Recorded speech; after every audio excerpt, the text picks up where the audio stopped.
Good day, my friends. I'm here working from home today, as many of us have been doing over the last number of weeks. And today I'm thinking about Samson, the Old Testament character, because this morning in our Friday morning men's Bible study, we read about Samson. In fact, if you'd like to be a part of us, we so enjoy having you with us. We meet 7 a.m. on Friday mornings online. So if you would message me in Facebook, I'll happily get you connected with our Friday men's morning Bible study. It's a great group of guys to hang out with.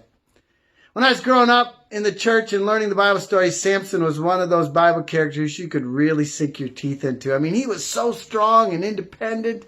He once snapped a lion in two with his bare hands. He once captured 300 foxes and tied their tails together and then rigged them up as incendiary devices and sent them in to terrorize the enemy. He once killed 1,000 Philistine soldiers, and his only weapon was a jawbone of a donkey. He liked riddles, which was kind of cool to me. And of course, the great heroic story of his life that ended his life was when he pushed apart 2 great stone pillars in the temple to a foreign god that killed himself and a lot of the enemy.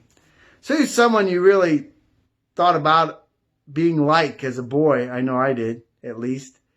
And yet, when you read through the story of his life in the book of Judges, chapters 13 through 16, you see that this guy had a lot of character flaws.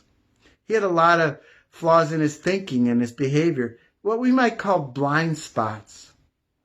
He was often filled with lust that led him into trouble. He sought revenge way too often. And maybe more than anything else, he thought he could go it alone without following the directions or values of God, that he was somehow above that.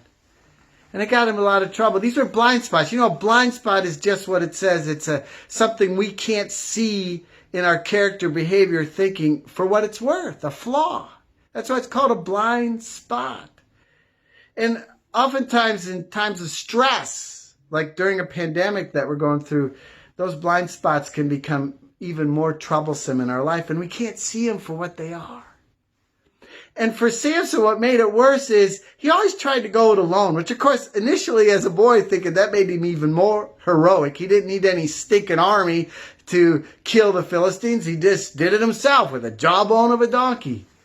But it also led to more problems because he didn't have a buddy in his life who was lovingly pointing out to him his character flaws, his blind spots.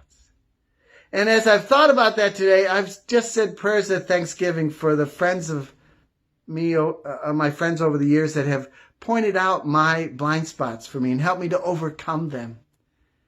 You see, that's the first step in overcoming a blind spot, is seeing it for what it's worth and maybe how to overcome it.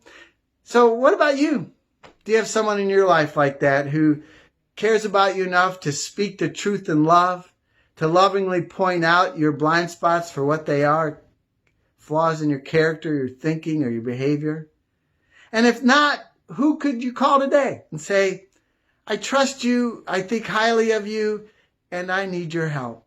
Could you begin to help me see my blind spots for what they are, my flaws in character, thinking, and behavior, and help me to imagine how I can overcome them?